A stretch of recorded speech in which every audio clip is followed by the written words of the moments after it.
he's made of money. I mean, that is his name is Danny Dollar. It looks certainly like his own dollar on the front. Oh, yeah. And that was intentional. As a first-time author, I knew that I had many strikes against me. Is there anything better than a trip getting ready? Nope. For a long journey where our podcast released a new epi, searching for a fade fiend, new fixation. Giving this a subscribe is the same sensation. Started with the day ones, they gave us fuel to support the season. Could have been anywhere in the world, but you're here for a reason. Notification bells, text some friends, all to let you know. Check your Bluetooth, connect, talk your wisdom out. Welcome in, everyone. Episode 33. I like big bucks, and I cannot lie. We are here with Allan Jackson. Now, this gentleman has an honorary doctorate. He is an award-winning children's book author, and he's a youth motivational speaker just to get started. We're going to get into a little bit more. Mr. Jackson, how the heck are you doing today? I am great. I do better if you just call me Ty. Just keep it really, really simple. Oh, I can. Okay, please do. I don't think major formalities need to be installed for a guy that writes children's books. We can just go with Ty. Keep it real simple. I'm a kid from the hood. That's good. Formalities are not necessary. Speaking of which, so where are you from? Where'd you grow up? So I grew up in the Bronx, New York. I was born in 1967, which sounds weird to say it out loud. And I grew up like in almost every stereotypical way of the Bronx that you could think of, yet not. And what I mean by that is that, yes, there was drugs and crime and poverty, but there was also a huge sense of community. And that sense of community really helped create a more epic, compassionate guy that you would probably get from the Bronx. I also got to witness the birth of hip hop music. And so to literally see hip hop conceived, born, nurtured, and grow into what it is today right in front of me was really something that was unbelievably beautiful. South Bronx, South Bronx. There we go. That's what's up. So you offered it, and I like stereotypes. I think they're funny. So if you're from the Bronx, I want to go to that first stereotype. Yep. What's that jump shot looking like? You a b-ball player? It could not be weaker. I don't think I actually stepped on a court until I was probably like almost a teenager. I gravitated to baseball really quickly because when you're from the Bronx, the Yankees are as homegrown as anything else. So I played baseball. That was my sport. That's what I watched. That's what I played. I'm also only 5'5" on a very, very good day. So playing basketball was not my go-to game. What position? What was your favorite position in baseball? Then it's funny you asked that question because I idolized Mickey Rivers, and if you are an old school baseball fan, you know that Mickey Rivers was the center fielder for many of the championship Yankees, and I really idolized him. So I played center field like he did. And I think that that's also an example and a microcosm of why representation matters. We generally gravitate to the things that we admire and adore the most. And so I always played center field because the person I idolized played center field.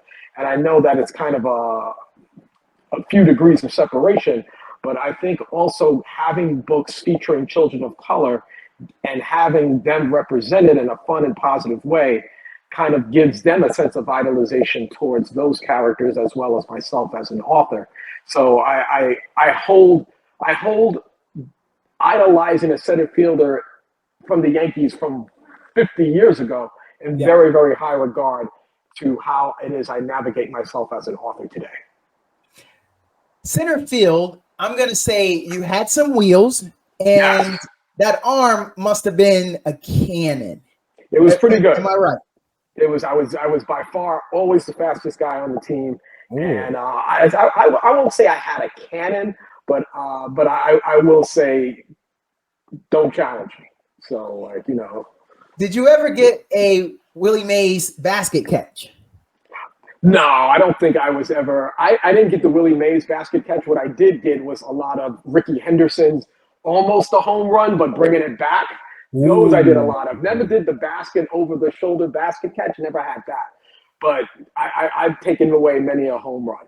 So What's that base stealing look like? You brought up Ricky. What's that base stealing look like with that speed? oh, of course, top notch. I played high school ball. That's as far as I got because, like I said, at 5'5", everybody just skyrocketed over me after high school. But yeah, you couldn't run on me from center field, but you couldn't catch me if you were catching. I love it. Any chance any of that's gonna make it to YouTube? You got any old footage? You got? Oh, not even a lick. I mean, there were no cell phones. There were no really Yeah. even camcorders around that time. And we also grew up relatively impoverished. So there were no very sophisticated forms of tech that mom had to kind of capture those moments. I wish. I don't even have photographs now that I think about it. Oh, But they live in here, and yeah. and I'm content with that. Oh, that's good stuff. All right, so can you tell us the journey? How did you get to children's books? Yeah. I feel like a tough guy from the Bronx, my words, but again, I'm just hanging on that stereotype. How'd you end up with children's books? I'm so curious. Yeah, well, let's remove the tough guy part from the Bronx. Just remove that. Like that stereotype within me does not exist. Okay. I like to think that I am many things prototypically from the Bronx. Tough isn't necessarily one of them. But, Okay. So my path to authorship happened when I was 40 years old. And I was working a corporate job and really enjoyed my job, but it was just a job.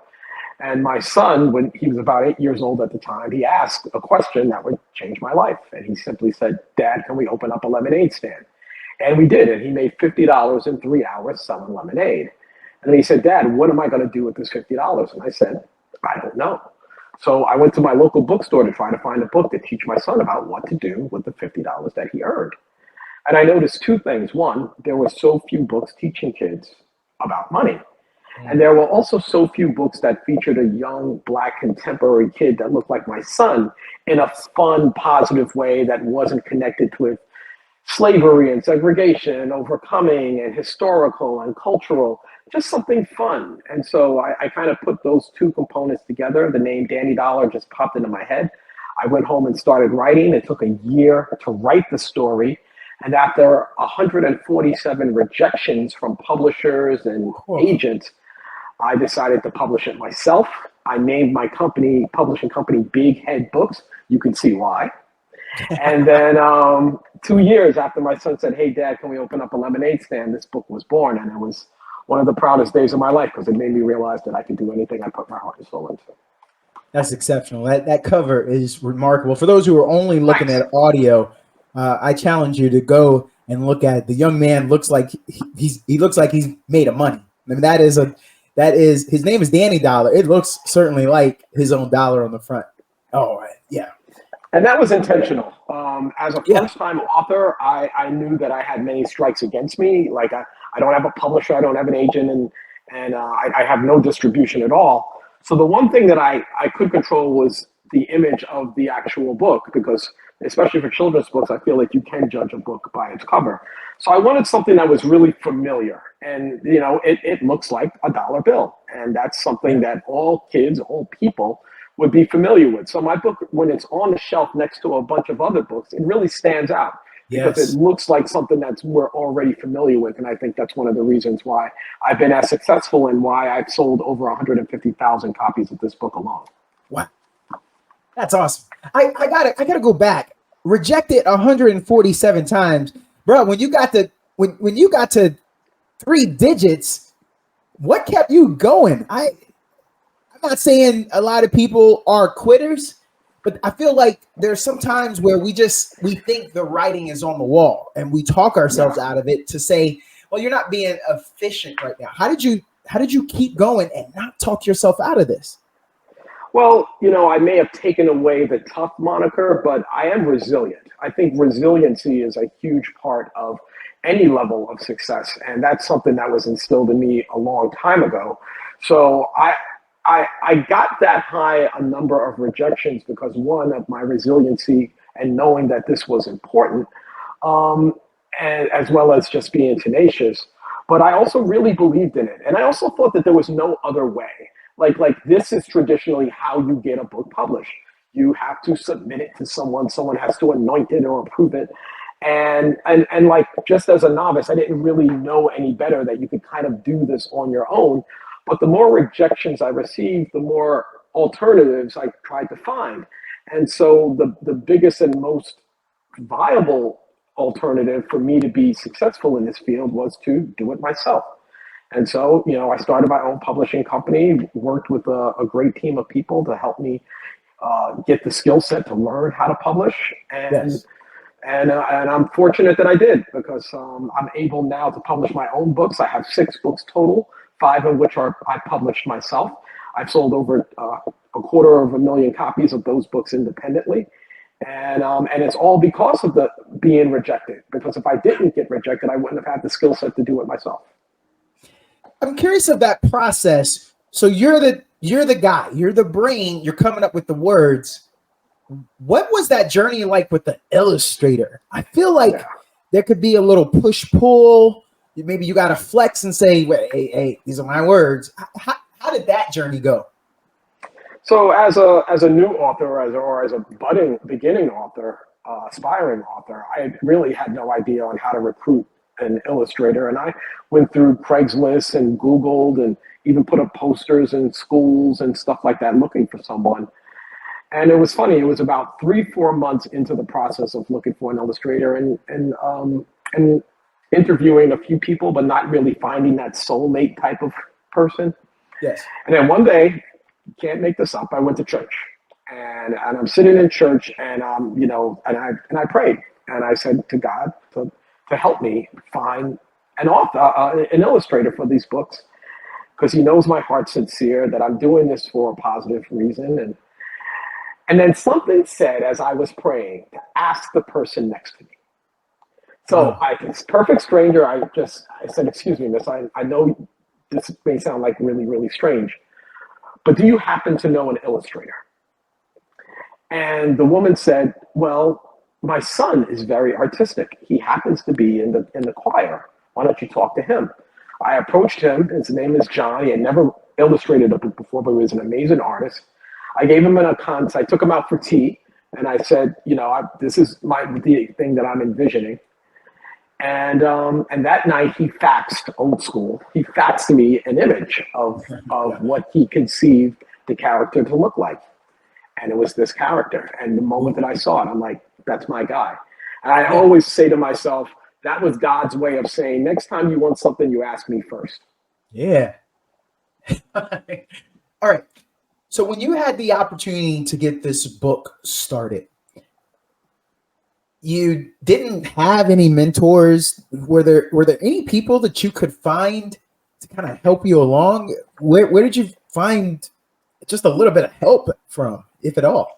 I actually got the greatest mentors that have ever lived, because one of the powers of books is that you can actually receive one-on-one mentorship from some of the greatest minds that have ever lived. So my mentors were Bill Gates. My mentors were Steve Jobs. My mentors were Barack Obama. My mentors were Oprah Winfrey, because I would study their levels of success and how they got there. And they would tell me within the words of these books what it is that they did to become successful. And I just implemented some of those principles that I learned from them. And so while I didn't have a physical mentor, I had many literary mentors, and still do to this day. So that's one of the things I tell people about books, is that it allows you to have a one-on-one conversation with some of the greatest minds who have ever lived, and they can tell you their successes and their failures, and you can replicate them in any way you see fit. Let's talk these awards. Award-winning children's book author. This is your time. Please, Ty, don't be humble. We want to know, what awards did you get?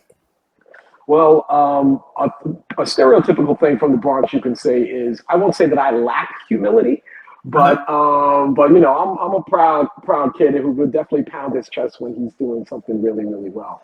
I will say I've won many awards. Fortunately, one of the first ones I won was from my community, and it was the inaugural the inaugural Dr. Martin Luther King Content of Character Award in the state of Massachusetts. Oh. And that was really meaningful to me because it was my first kind of large award. It was bestowed upon me from my community for the work that I had done in promoting literacy. And it was obviously named after one of the great leaders of humanity. Yes. And so that was really pretty powerful. The most recent one I won was actually an award based off of a program I did titled the Danny Dollar Entrepreneur Fair. My most recent book is titled Danny Dollars Make Your Own Money. From that book, I created a program called the Danny Dollar Entrepreneur Fair, which is a program exactly like a science fair, except instead of kids showcasing how a light bulb works or how a volcano erupts, they're showcasing their ideas for a business. And I won an award for financial literacy and entrepreneur empowerment for children from an organization called Judah's Reading Room.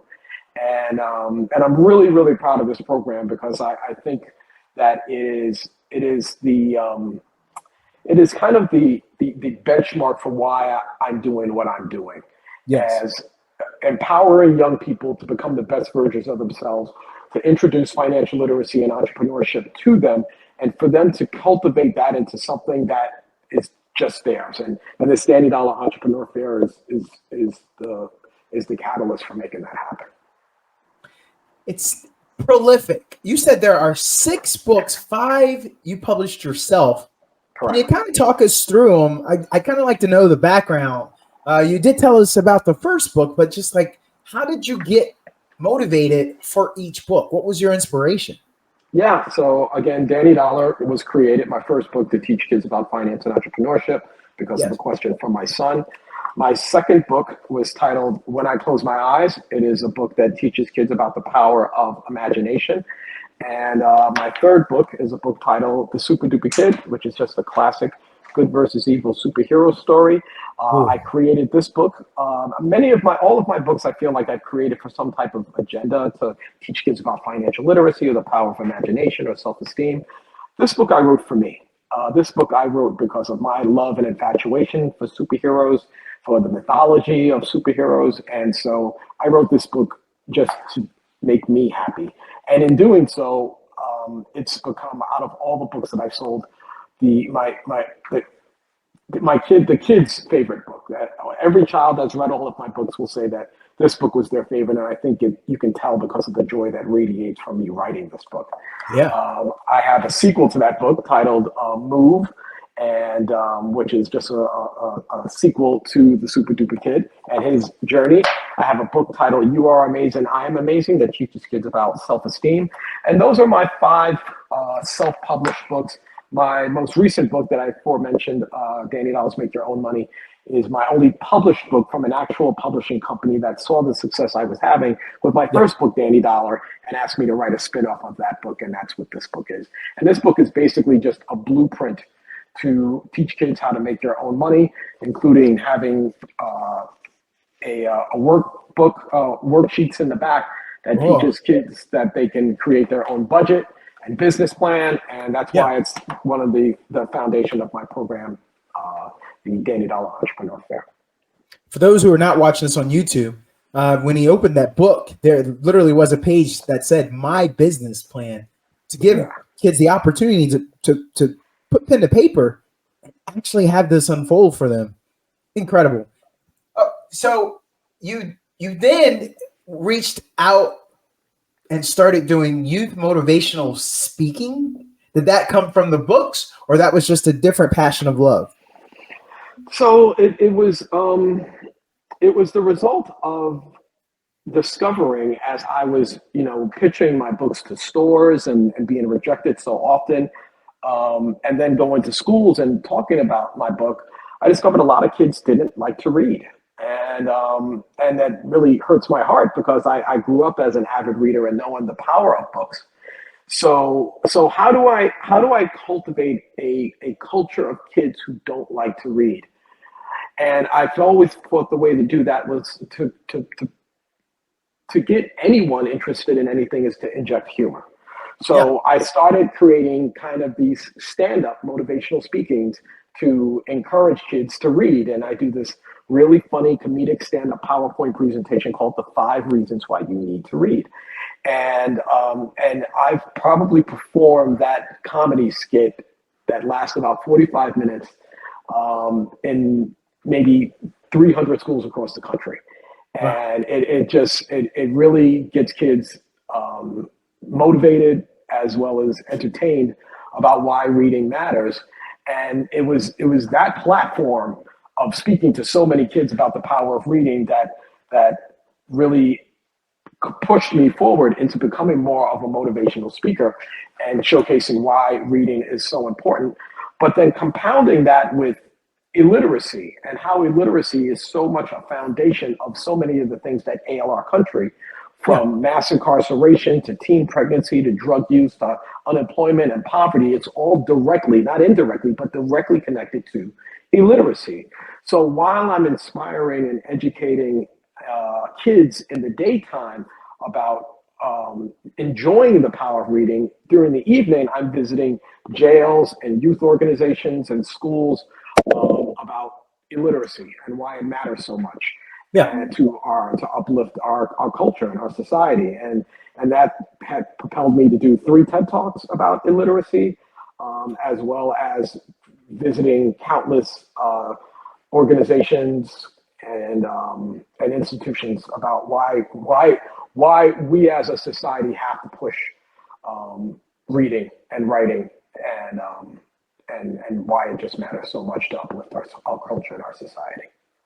For our audio listeners, he's wearing a hoodie that says "Read or Else." Is that your line, sir? That is my line. It is the line that I created after, along with a business partner of mine, Eddie Taylor. I created it as I was discovering all these statistics about illiteracy and how it impacts our country. So the term "read or else" just kind of popped in. I took it, the logo, and put it on a T-shirt or a hoodie, and with each sale, we send a copy of Danny Dollar to a child in a youth in a Title I school or a homeless shelter. So I really wanted this line and this mantra to be more than just a talking point. So with each purchase, we like to say with each purchase we change a child's life, because we're putting a book into their hand that will hopefully change their life. Talking point. I feel like it's an action point. Read or else, as it shows. Again, for those who can't see it, are you threatening me? I hear that so often, and I guess in a way I am. And I think that's kind of part of the point. Like, yes, sir. Because if you don't read, you really are in a social deficit of things that are going to hinder your life in some capacity or another. And I don't think that there's an entity out there that empowers anyone out there more than reading does.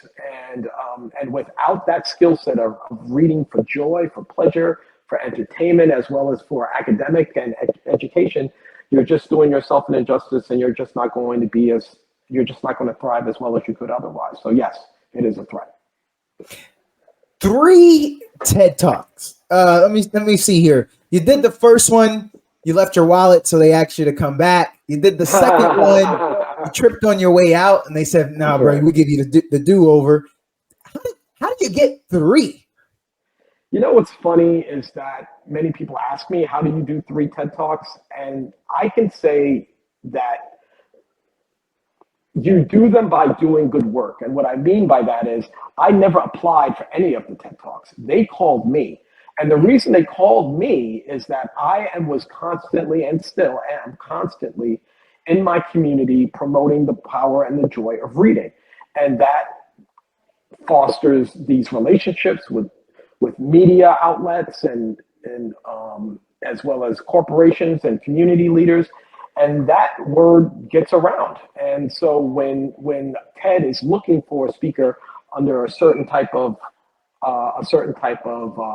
skill set, For example, my very first TED Talk, they literally said they Googled literary advocates, and my name popped up. And so they found me and they called me and they asked me if I would do it, and it always had been a dream of mine. And so I did. So I did not directly like reach out to them and say, hey, I would love to do a TED Talk. They reached out to me because of my advocacy and work around promoting literacy. What locations were you doing these TED Talks at?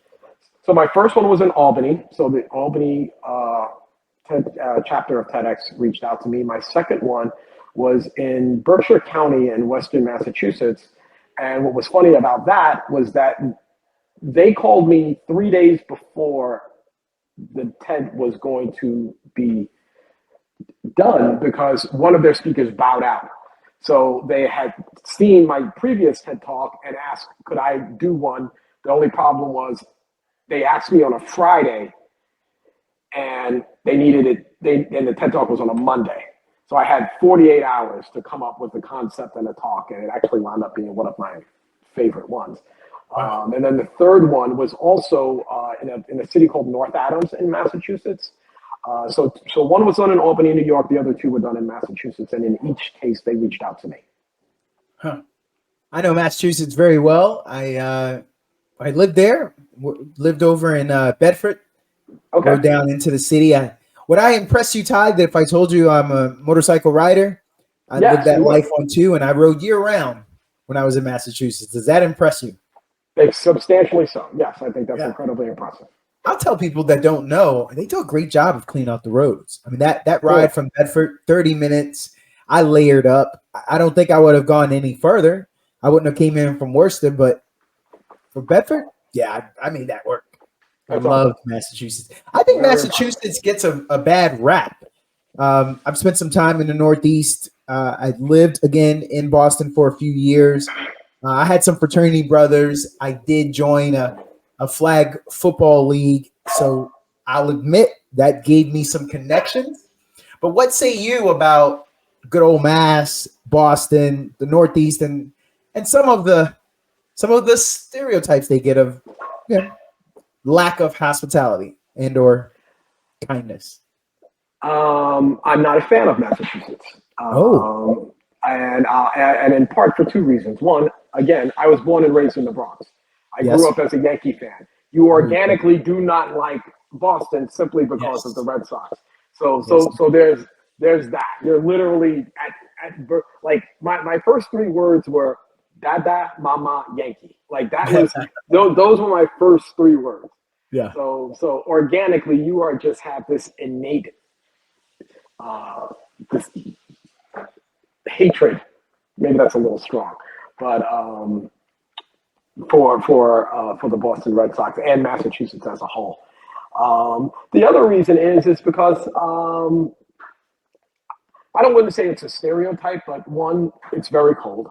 Two, it's not very diverse, and that lack of diversity, in my opinion, just breeds. It just doesn't have the connection that I wish I'd like to have. But with that being said, I lived in Pittsfield, Massachusetts for 19 years. I cannot put into words, and that's where I created my career or started my career as an author. And I can't express enough how grateful I am that community embraced me the way that it has. I really don't believe I could achieve this level of success starting a business, this particular business, in any other place in the country. I really do believe that. So I am while albeit that I'm not the biggest fan of Massachusetts as a Bronx born and raised kid who loves the sun, warmth, and diversity, I can't express enough how grateful I am to have started my career there, and I will always tout that as a special place in my heart. Have you been to Fenway Park to see a Yankees Red Sox game? I actually have. It was a playoff game 3 years ago. And it was a game 5 in a best of 3. The game 3 in the best of 5, and game 5 in the best of 5. And the Yankees went to Fenway for that game, and fortunately for me, the Yankees lost. Because if they won, because I had on the whole gambit. I had the Yankees jersey, the Yankees hat, and they were giving me smack the entire time. And I got a feeling that if the Yankees would have won, I might not have walked out of there with that shirt clean. It probably would have had some blood stains on them. But fortunately for me, the Yankees lost, and I was able to walk out of Fenway unscathed. Great ballpark. I've probably been to 10 ballparks across the country. I can honestly say it's one of my favorites. It's and the fans are obviously like diehard, and it made the visit a lot of fun. The monster, it's real. The monster, yeah. That Penske pole is no joke. Oh, so they lost. I'm sure that was still a long walk for you. Let's go back to 19 years. That means you were living in Massachusetts when the Patriots were on their run, and the team that stopped them with winning the Super Bowl was a New York team, the Giants. Yeah. Well, it's funny because where I lived in Western Massachusetts was only about 45 minutes away from Albany, New York. So there was a great, there was a huge population of New York fans there. So you would find Jets and Giants fans as well as Yankee and Mets fans in the area, just as many as you would find Red Sox fans. Yeah. So it wasn't as adversarial as you might think. Yeah. So and of course I was rooting for the Giants. It couldn't have been happier. Honorary doctorate recipient. Who, where, why, how? I need all those details. Proud of you, by the way. So what's the background there? So I don't think it's much different than the premise of doing the TED Talks. My relevance to my community and promoting literacy to our young people is something that was well known within the community, big and small, from corporations and institutions to schools, and certainly colleges. And the Massachusetts College of Liberal Arts, or MCLA, 4 years ago, was it 4 years ago? 4 years ago, honored me by reaching out and saying that they wanted to bestow me an honorary doctorate degree for my promoting literacy to young people, in addition to allowing me to give their commencement speech.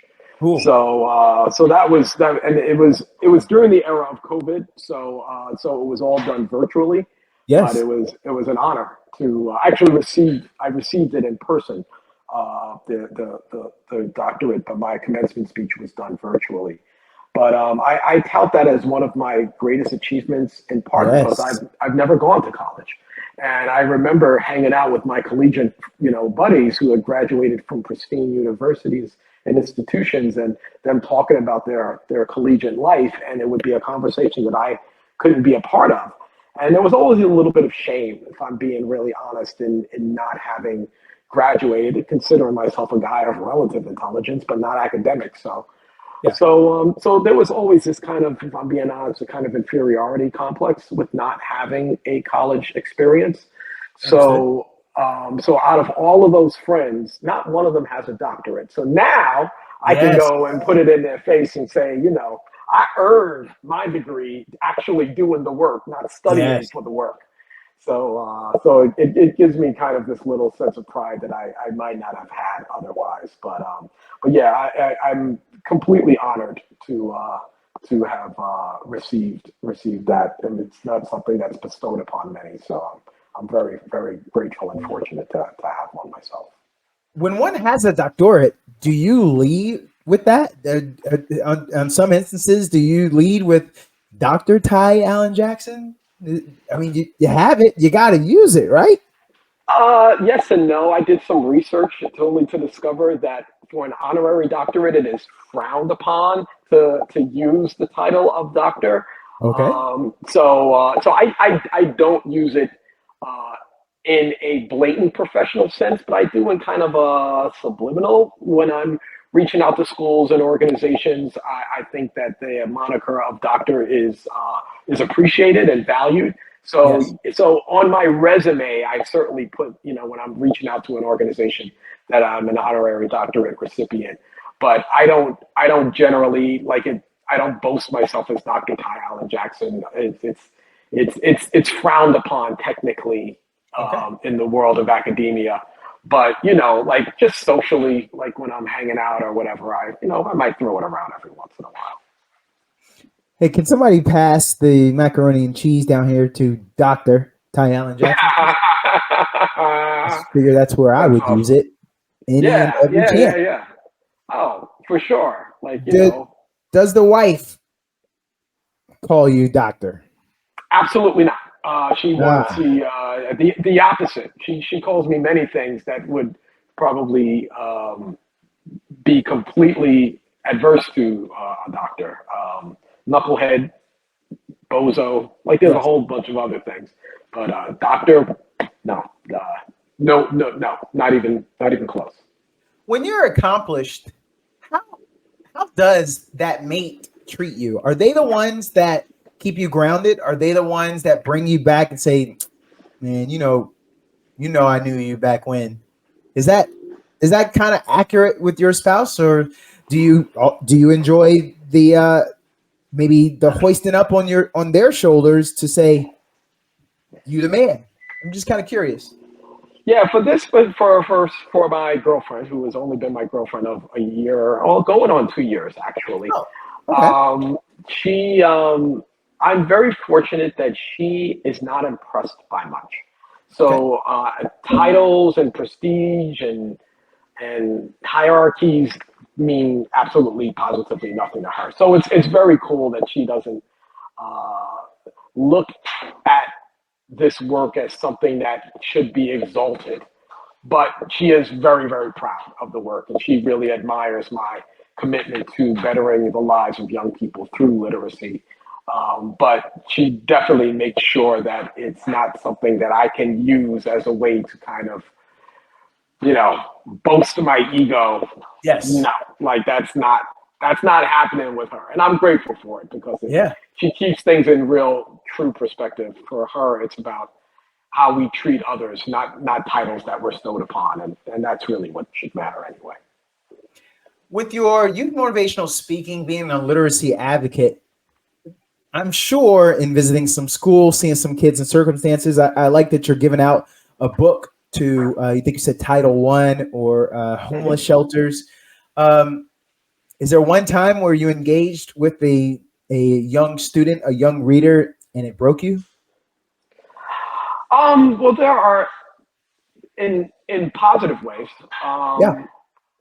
Sure, I can't tell you how many times a child, when I go and visit a school, part of my package is that I include books because I'm not Dr. Seuss, I'm not Judy Blume. People don't know me. So when Yes. I visit a school for the first time, we send books ahead of time. That's part of the package. So they receive books ahead of time. So kids get familiar with my work before I show up. And more times than I can count, and I'm proud to say that many kids who were reluctant readers will say, I didn't like reading until I read your book. And Ooh. I have a number of videos of young people who have told me just that, and it makes my heart happy every time because as an indie author, you don't get into this for the money. Like this isn't something where most people are going to become multimillionaires, even though I totally anticipate that happening for me.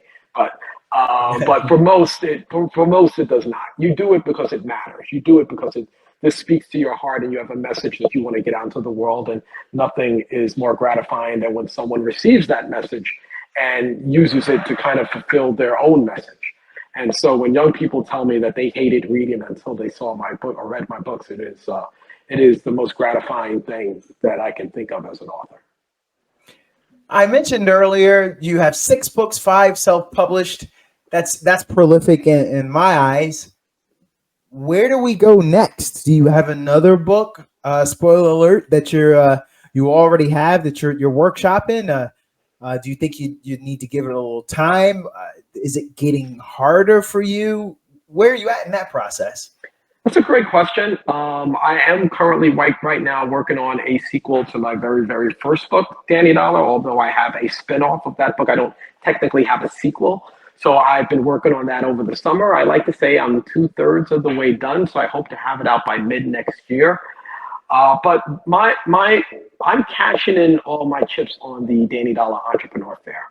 Yeah. We implemented it last year with over 500 students in Western Massachusetts, and to see these 500 beaming faces just eager to showcase their idea for their business that they use their talents to create is something that I'll never forget. And I also feel that the Danny Dollar Entrepreneur Fair is a program that can be implemented in every school across the country to help young people learn about finance and entrepreneurship. So I should be working on more works, but I'm using the books that I currently have as tools for kids to kind of elevate who it is that they are. So that's where a lot of my work is going. In addition to just, creating reels and stuff on social media, which I think is how you found me in the first place. I do love the platform of social media and being able to showcase my joy and positivity and advocacy through those platforms. But I'm also excited to try to get my books into other forms of media. Two of my books have been adapted into theatrical productions, and which is really awesome as I say that out loud. And one book in particular is the foundation of a current Nickelodeon actor who is trying to become the super duper kid. So he is right now currently, I can't say who he is, but he has a pretty great platform. And right now he's pitching to the executives at Nickelodeon to make the super duper kid into a feature on television. The Danny Dollar Entrepreneur Fair.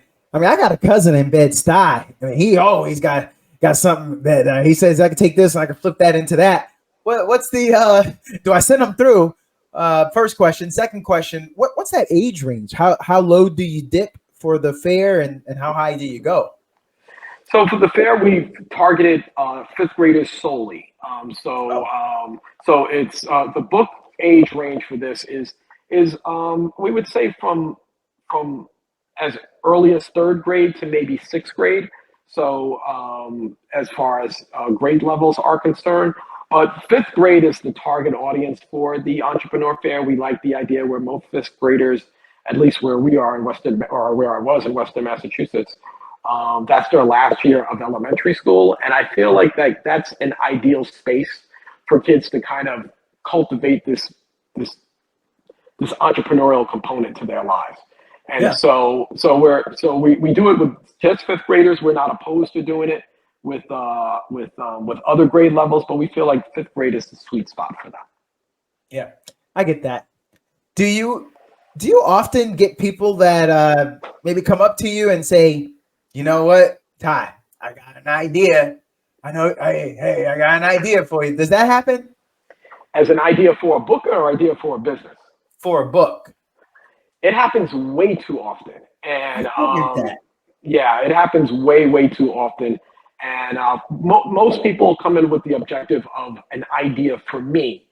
And I always state that if this is something that you've,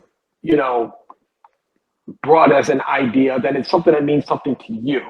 And so the person to write that book should be you, not me. Yeah. I have plenty of people saying, I should write a book about acceptance or a book about divorce or a book about handicaps or a book about whatever topic that means something to someone. And the fact that those people are bringing that to my attention tells me that topic matters to them.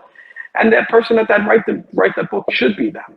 I want to make sure that the books I write have a certain vibe and a certain feel to it. For example, all of my books the main characters are children of color, but there is nothing stereotypical about those children. Like whatever you may think of what a young Black kid may be, that's not what they are. They're not from the hood. They're not from a single parent. They're not impoverished. They're just young kids, just living their best life. And that really matters to me.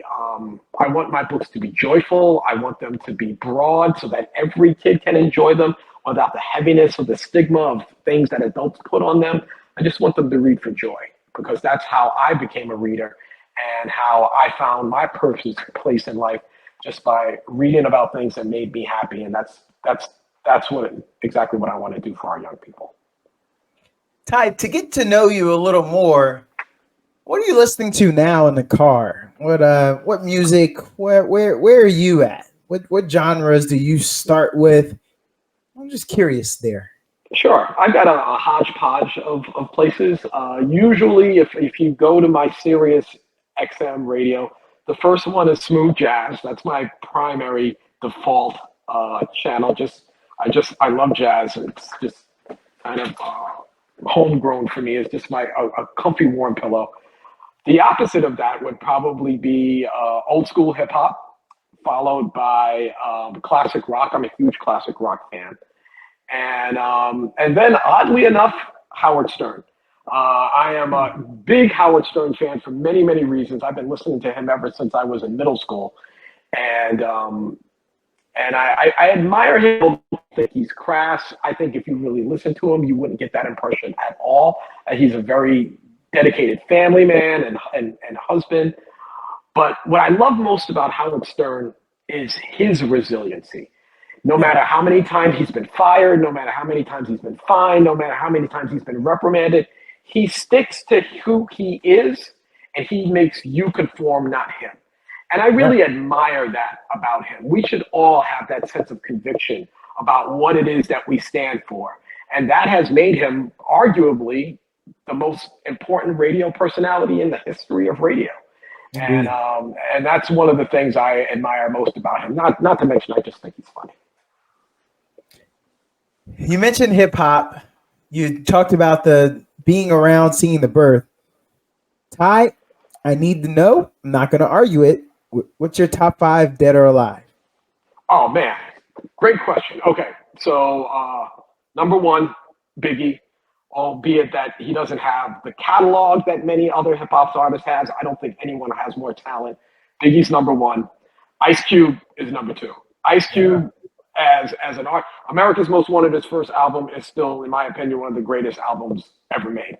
And then, in no particular order, I will say Chuck D from Public Enemy, Rakim, Big Daddy Kane. Whoa. I think that's where I'm going to stay right there. Honorable mentions to KRS-One and Naughty by Nature, Tribe Called Quest, but I'm definitely in that old school genre. Much respect, Joe, to J. Cole and Kendrick Lamar, who are like the best on the planet right now. Yeah. But Kane and Ice Cube, Chuck D, Biggie, those are that's my go-to. Ty, have you ever been down here to Austin, Texas, where I live? I have not. It is definitely on my list. I hear the most amazing things about Austin. I'm looking forward to visiting there one day. I've been to Houston. I've been to Dallas. I think those are the only 2 places in Texas that I've been to. But San Antonio and Austin are definitely tops on my list of places to visit in Texas. If you have a chance to go to a concert, which one are you going to? And it could be dead or alive. My girlfriend, it's not even a debate. Like I said, I'm a big classic rock fan. U2 has a residency in Las Vegas at the Sphere, and we will be taking out a second mortgage to get the tickets to be able to go see U2 in February, and I'm really excited about that. I'm a huge U2 fan. I've seen them in concert twice, and I love them. 36 shows they're doing over there in Vegas at the Sphere. That's going to be a great venue for you to go to. Beyonce said, I'd be willing to come, but I'm starting at 10 million. That's what y'all gave U2. What are your thoughts there on her saying, this is where I'm starting at, 10 mil? What are your thoughts? Wait, 10 mil for what? For her residency. Oh, hey, listen, I am all for anyone getting anything. I have no animosity to athletes making these absorbent amount of money, or anyone else for that matter. It's supply and demand. If they have a talent and people are willing to pay for that talent, make as much money as you can. Whether you hit a baseball or catch a catch a touchdown or sing a song or act or perform. I'm all for anyone on this planet doing as well as they possibly can in any way. Good for her. I have no idea what her philanthropic component of her life is, but I want to hope that it's really well, because you can only do but so much with as much as you make, and you have to use. I'd like to think you use some of that to make the lives of others better. But good for her. I for 10 mil a residency, I would start at $1 billion if I was her. I mean, you kidding me? Like, that she should. She's underselling herself if she's asking for 10 million. I agree. The merch. She makes 10 million going to the bathroom. Like, that doesn't sound right. But, what do I know? Ty, very curious on your thoughts. What was the biggest mistake you've ever made in your life? I don't know if I like the word mistake. What's the thing that I may have learned a lesson from, or what's the thing, maybe a regret I might have? I regret never going to college, not for the academia, but for the life experience. Sure. I regret when I had the choice to move to New York or move to California, I chose New York. Even though it was the best thing for me, I think I would have had a much more eclectic life moving to California as a young person. Other than that, I don't think I have any real mistakes. I just, you have victories or you have lessons, and that's kind of been my philosophy in life. So I've made very few mistakes. But I've learned a lot from some of the things that maybe haven't worked out so well. But honestly, I've had a pretty amazing life, and I would trade nothing. I like that. Yeah. So if you were going back to Cali, I don't think so. NorCal or SoCal, where would you put up that residence? It would probably be, when you go to New York, you go to New York City. When you go to California, you go to LA. I mean, so yeah, it would definitely be LA.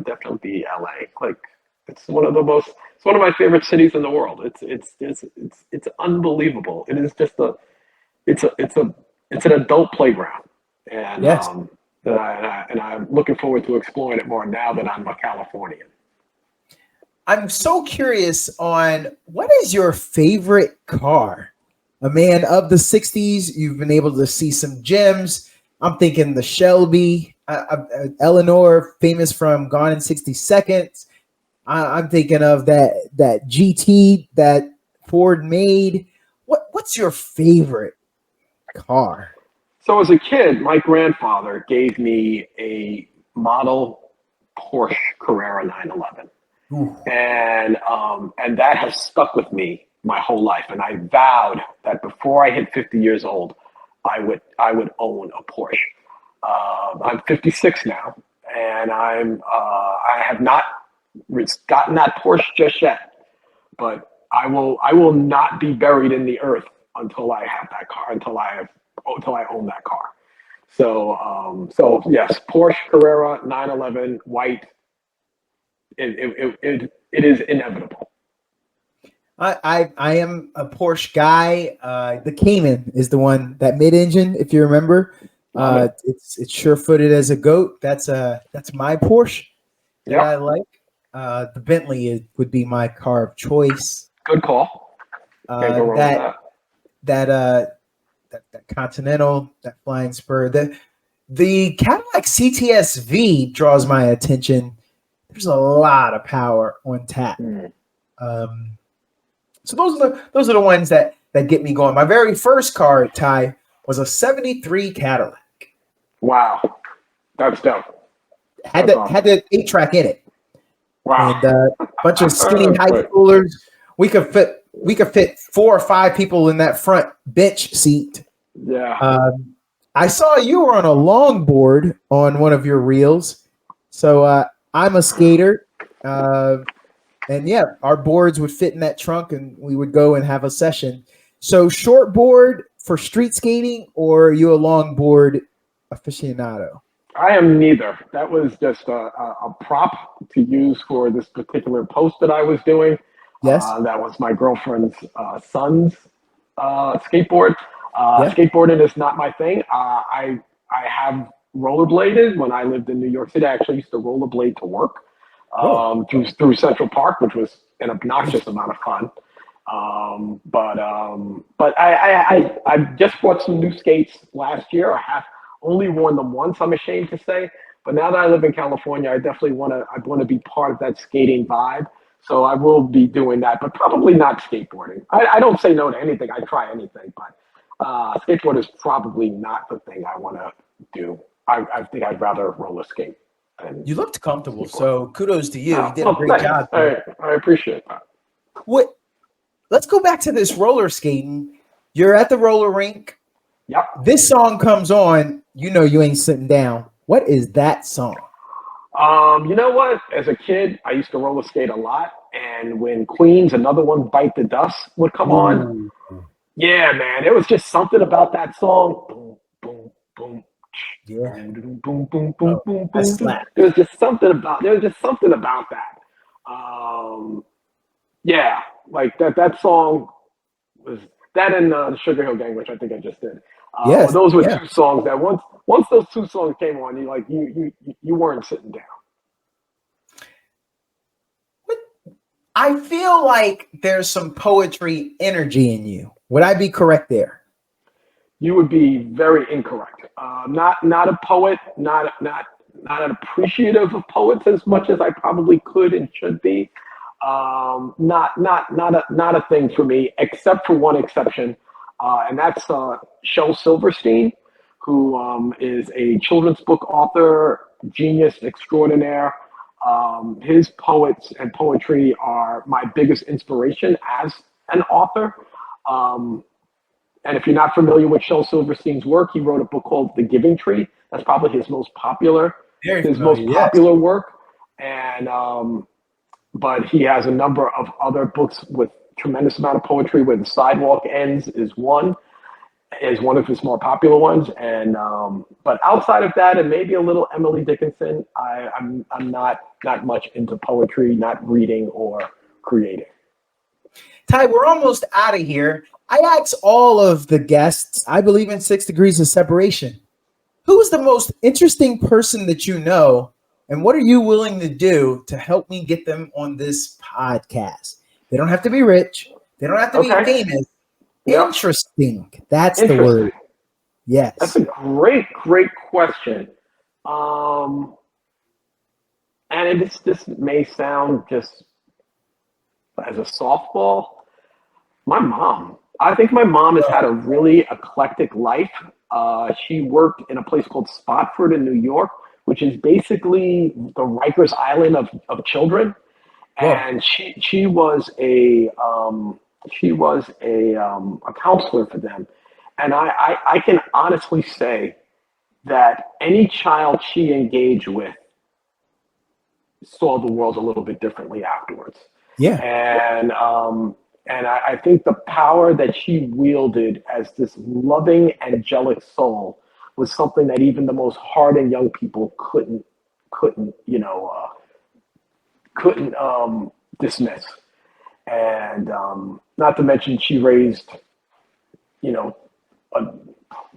myself and my siblings single-handedly, working numerous jobs and getting a master's degree in education, and doing it with duct tape and bubble gum. And she would probably be the most interesting person.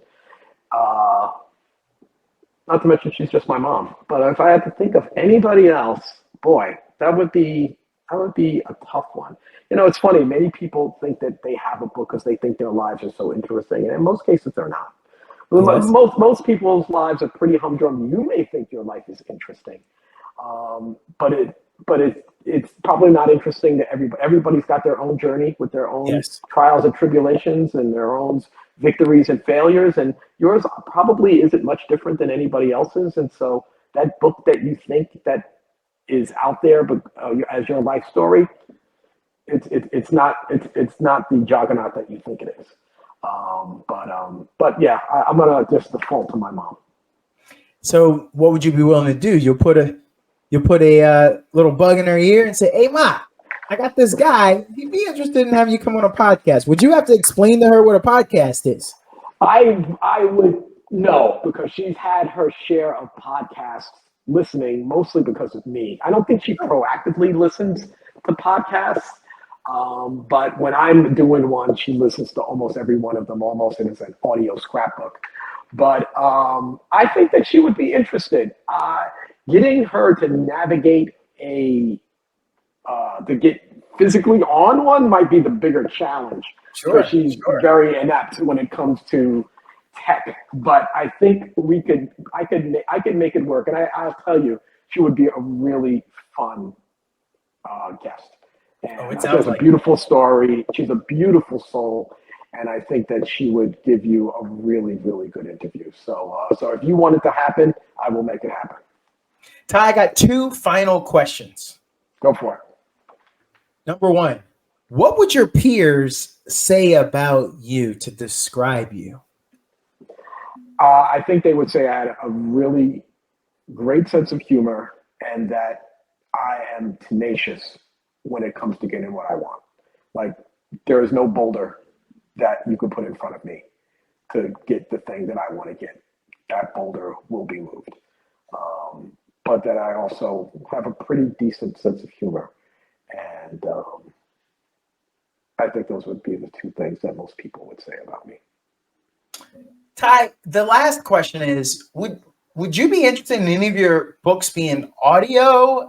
You're a reading advocate, literacy advocate. Maybe that goes against where your touchstone is. Would you be interested, or would that be blasphemy for you? No, certainly not blasphemy. I think you have to meet people where they are. If people are into audiobooks, which many people are, I think that it would be good. In my particular, the way I am right now, I wouldn't be as interested in doing it for a couple of reasons. One, I think most kids don't listen to audiobooks. I think it's important for kids to have books in their hands, whether they're electronic or physical books. And also, as an indie author, I really take my energies and put it into things that are much more tangible. And I don't think audiobooks for kids are a tangible thing right now. They could be. I don't dismiss anything, but just being old school and putting books in hands is what I'm trying to do, and that's where my focus is. So the audiobooks or other platforms would take a back seat for now. Ty, this was awesome. For our listeners, how can we find you on social media? And is there any last minute info you'd like to pass on, as any book signings, any live visits you're going to have? How can we find you, and what do you got coming up? Anything that you want to plug? Well, thank you for putting that out there. You can find me on pretty much every platform, from Facebook and Instagram and TikTok and LinkedIn and Pinterest, by just putting Ty Allan Jackson, as well as my website is tyallanjackson.com. And my biggest project right now I'm working on is the Danny Dollar Entrepreneur Fair. My objective is to get it in as many elementary schools across the country as possible. And the one thing that I will leave your listeners with, or viewers with, is, as an author, I have had the privilege to speak to hundreds of thousands of children. And one of the things I think we're doing a disservice to is speaking up to them. I think we're very accustomed to talking down to our children to meet them on their level. We need to do a better job of having our children speak up to ours. So challenge them about, the world around them, about financial literacy, about sex, about religion. Challenge them and talk up to them and let them meet us where we are, not the other way around. God, well said. Well, thank you. Ty Allan Jackson. Listeners, please follow, please like, subscribe. This is episode 33. I like big bucks, and I cannot lie. Thank you, Ty. Thank you. Have a great night.